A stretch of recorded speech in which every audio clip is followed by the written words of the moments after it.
Hello everyone, welcome back. In today's video, we'll explore the four essential Python data structures: lists, tuples, sets, and dictionaries. By the end of this video, we will understand how and when to use each of this in your Python program. Let's get started. Python provides built-in data structures that allow us to store and organize data efficiently. There are four commonly used data structures that every Python programmer should know: list for ordered and changeable collection, tuple for ordered and unchangeable collection, set for unique and unordered collections, dictionary for key value pair collections. We will cover each one in detail, including examples and when to use them. First, let's talk about list. A list is an ordered mutable collection of items. Ordered means the collection have a specific position. Mutable means you can change, add or remove items. List can also contain duplicates and mixed data types. Let's see an example. Here we have defined a variable as fruits and a list as fruits, sorry, and we have given some elements into that list. Always remember, a list must be entered, the elements in that list must be entered using a square bracket. So here we have given apple, banana and cherry as we have defined a list as fruits. So once we type prints fruits as 1, let's see what it gives as an result. It gives us banana, but you'll think that apple is at position 1. Python follows a indexing concept. What does indexing mean? Indexing means that the first letter or the first number or the string, whatever you are typing, it contains an index of 0. So Python starts with 0 1, 0 1, and so on. So basically when we type fruit as 1, it will give us banana because apple is at 0 position and banana is at 1 position. So so let's see for the next slide. Here we have mentioned some methods in list. Okay, as we have mentioned that Python is mutable, that means you can change, add or remove items. So these are called methods. So let's also see some examples of it. So here we'll just comment this out. Here we have typed one comment, fruits dot append orange. Okay, so we want to add this fruits into the list by appending it. We don't have to create a new one. You can just add, like use the append command and it will add it to the list. So let's give it a try. We have mentioned fruits dot append and orange. Just remember, when we are using append, it always adds the item at the end. So once we execute it, you can see now we have apple, banana, and cherry. And once we execute it, it gives us apple, banana, cherry, and orange. And it has added it at the end of that particular list. Same way, we will also try one another methods in the list. Here we have mentioned fruits dot insert.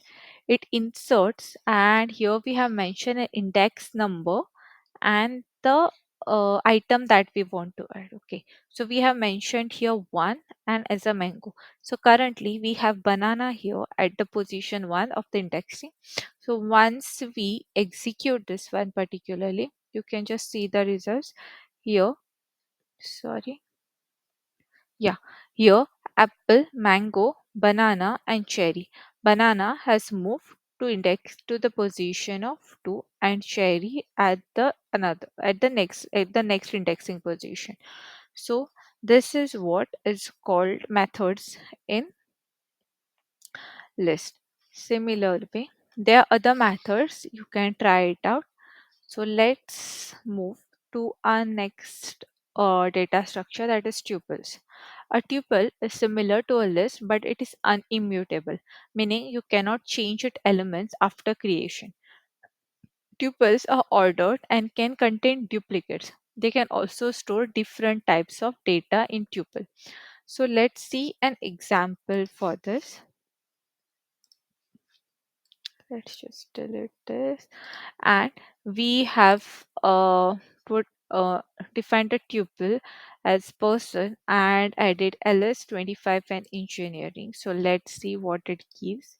It will gives us a result. Here, person 0, once we have typed, it will give us the result as alias. Use tuples when your data should stay constant and not to be modified. Let's move on to our next slide. Here we have just given methods in tuples. Similarly, how we have methods in list. Similarly, we have two methods in tuples.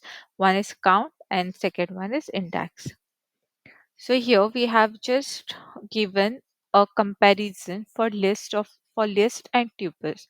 So as we know, list is mutable and tuple is not mutable. Here we have mentioned the syntax that list should contain in a square bracket and tuples in a parenthesis.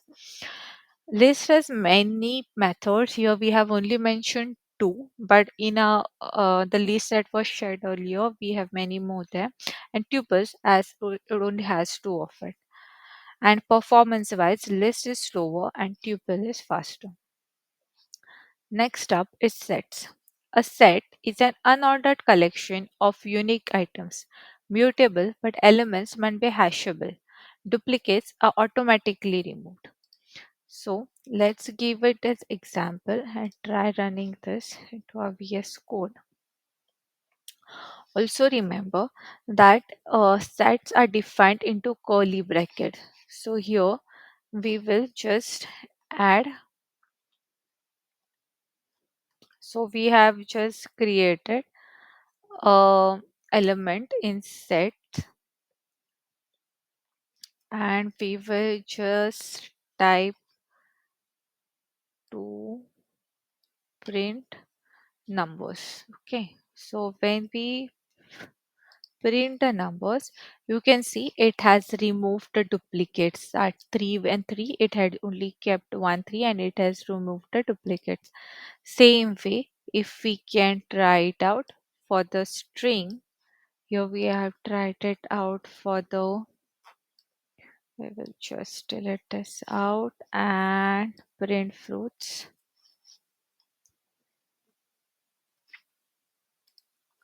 And if we see, we already have an apple and apple at the starting and apple at the end of the set. So if you see the results, it's apple, banana, and cherry. Common operations on set elements that can be used are add item, like adds an item to the list, removes and discard items. So let's move out to our next slide. Sorry, that's dictionaries.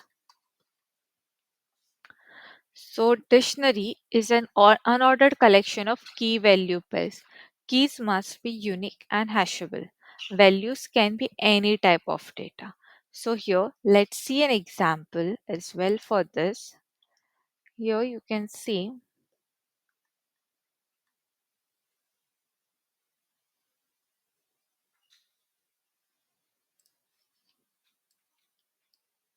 here we have defined a dictionary and let's try to run this.